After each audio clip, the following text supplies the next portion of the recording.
Hi there. My name is Ginger Voigt, and I am the author of almost 40 published works. I am a screenwriter, a poet, and a word witch. Here on this channel, we talk about story, we talk about the craft, and we talk about all things related to the magic of creation. I invite you to come on in and sit a spell because today we are going to be tackling the big question. Is Die Hard a Christmas movie? I have the answer. It's definitive, and I have receipts. Bring your pitchforks and stay tuned.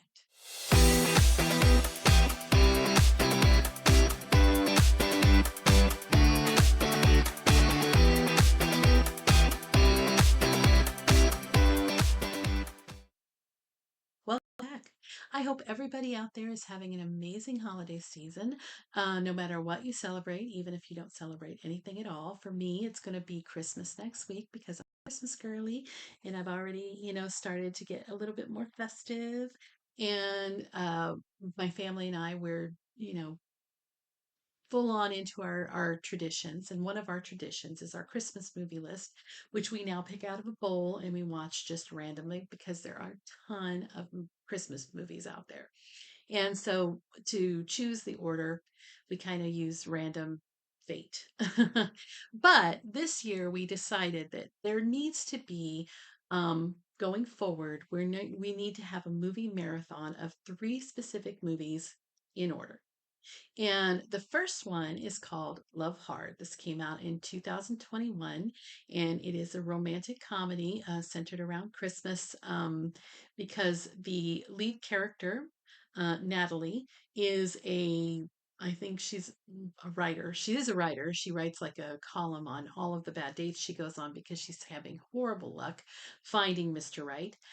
She ends up on a dating service and meets this guy named Josh, and things are going well, and she thinks it's going to be great. And she ends up flying to New York from California to surprise him, this person she's never met, aside from talking on the phone. They've never even FaceTimed. So, big surprise. He isn't who he said he was. He's actually this guy and not this guy. This guy is Tag, and she has kind of fallen for him because he checks all of her boxes, at least physically, and she wants to try and salvage something out of her trip to New York. And Josh says he's going to help her, and all she has to do is pretend to be his girlfriend for the holiday season. Clarity ensues, and so that is the movie plot, and the title is a mashup of these two characters and their favorite movies. Josh and his family are more traditional. They love Christmas. They're full on into it. They love Love Actually. And Natalie's a little bit more avant-garde and she prefers Die Hard. And Natalie's kind of just a hater in general. She hates the song "Baby It's Cold Outside." Very 21st century kind of viewpoint on it. Not understanding that that song when it was released, it was supposed to be coy and flirty, and it wasn't supposed to be date rapey. It was just supposed to be she couldn't say she wanted to stay because good girls don't. And don't get me started. We're going to talk about in another episode some of that with the passing of Tony Geary, which I definitely want to address. So stay tuned for that. But as far as Baby It's Cold Outside, you just have to kind of consider the time in which it was written. But the good part of that is that they were able to kind of redo the song in a way that is very much worth watch. And so I definitely think that that's worth the price of admission if you want to check that out. You can even probably look it up on YouTube if you wanted to. But the way they redo the song is really kind of perfect in Chef's Kiss. So it's one of the reasons I love the movie so much. The neighbors might think it's just my old friend Troy. Say, what's in this drink? It's just lemon LaCroix.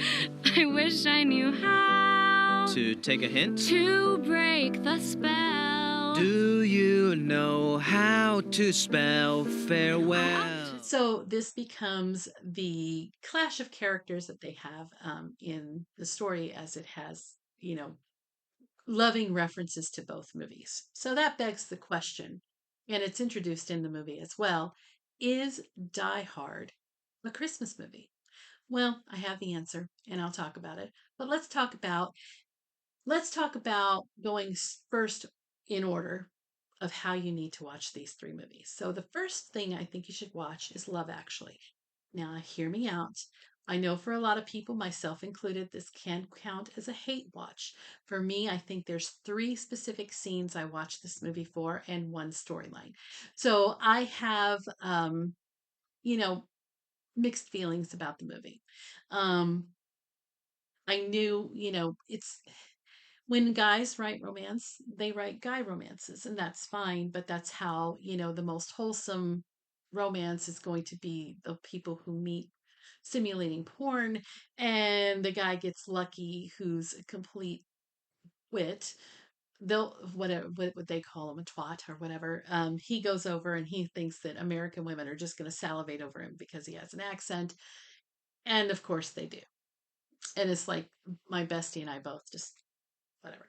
Um, but of course, the worst part, if you take out the Andrew Lincoln, stalking his best friend's girlfriend, to inappropriately on Christmas tell her he's in love with her. So if you take that aside, the most problematic, or not problematic, but the most upsetting part storyline is when Emma Thompson's character is so cruelly betrayed by Alan Rickman. And as you know, Alan Rickman is the bad guy in Die Hard. So this is why you need to watch them in order of Love Actually first and then Die Hard.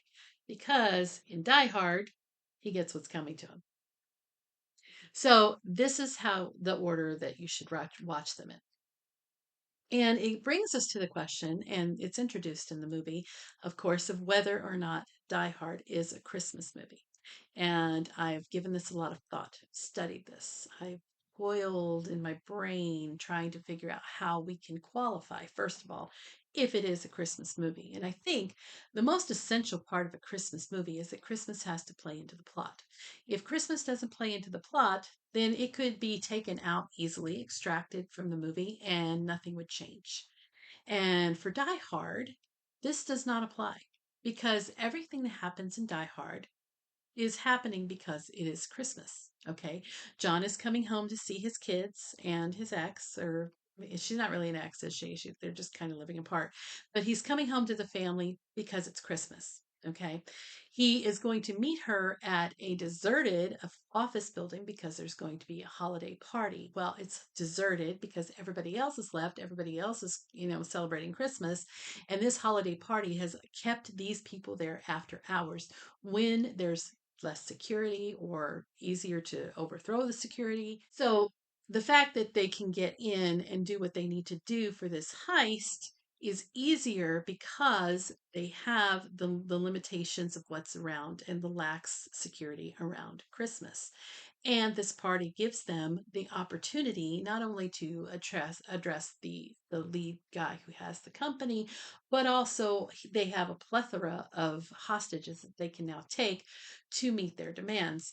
And it's all part of their plan. They planned it out accordingly because, Alan Rickman plays, a dirtbag in both of these movies.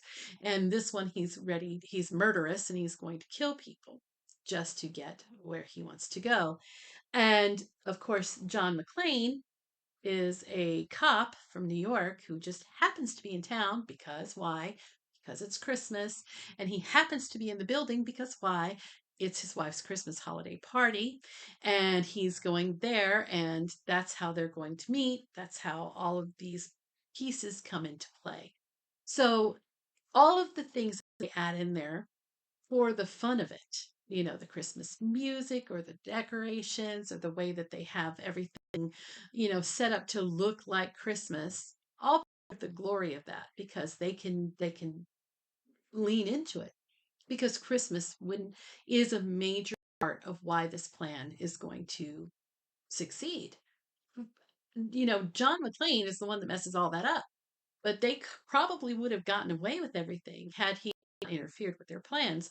And that would have been because they planned to do it when Christmas had given them the best avenue in to do what they were going to do. You couldn't take it out and have the same movie because you would have to change so much in order for it to be a non Christmas movie or a non-Christmas related movie. So yes, Die Hard is a Christmas movie. And I'll go one further. And I know I'm going to piss some people off with this. I think it's more of a Christmas movie than the most iconic Christmas movie of all time. And you know what I'm thinking. Okay. It's a Wonderful Life. I love It's a Wonderful Life. It is our Christmas Eve movie. We watch it every year. We love this movie. It's a great movie. It's got hope and it's got angels and it's got, family, and it's, such a good, feel good, love your neighbor, hopeful kind of Christmassy movie. Except it's not a Christmas movie. The only time that Christmas comes into play in It's a Wonderful Life is timing at the end. And that could be easily taken out. It doesn't have to be at Christmas time. Everything that happened to George throughout the whole movie it wasn't even Christmas related. The only thing that's Christmas related about this movie is that at the end, they're all around a Christmas tree.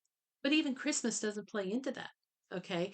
He uh, had the money misplaced by his uncle and was about to go to jail, and everything is what Clarence the angel showed him what life had been like if he hadn't been around. But all of that is outside of Christmas. It doesn't have anything to do with Christmas, and the fact that this is Christmas, you could easily take it out and it would be the same movie. It doesn't affect anything. So I say Die Hard is a bigger Christmas movie than It's a Wonderful Life. Now, Die Hard is violent, yes. And It's a Wonderful Life is wholesome and heartwarming, yes. And can you have a favorite Christmas movie? Of course. But when things like Krampus and Bad Santa are out there and those are Christmas movies, Die Hard's a Christmas movie. End of argument. Case closed.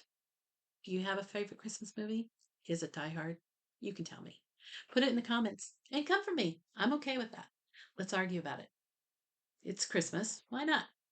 So, hope you have an amazing rest of your holiday season. I'm going to link at the end of the video something that's kind of one of my favorite things about Christmas. I have a friend who's in a Van Halen tribute band called Nerd Halen, and they did a song and a video. It's lots of fun, and I hope you check it out. And I may even do another one for another friend of mine who's in a band called Classics Act. And that one's going to be a little bit more avant garde. So, but I hope you check them out. Go check out these guys. They're really talented and some of my favorite people on the planet. And if you're looking for a Christmas read, San Francisco Serenade is my Christmas read, and it's free everywhere. So go check it out. We know how you think. What you think of them. And I hope you have an amazing holiday season. Yippee ki yay, mother.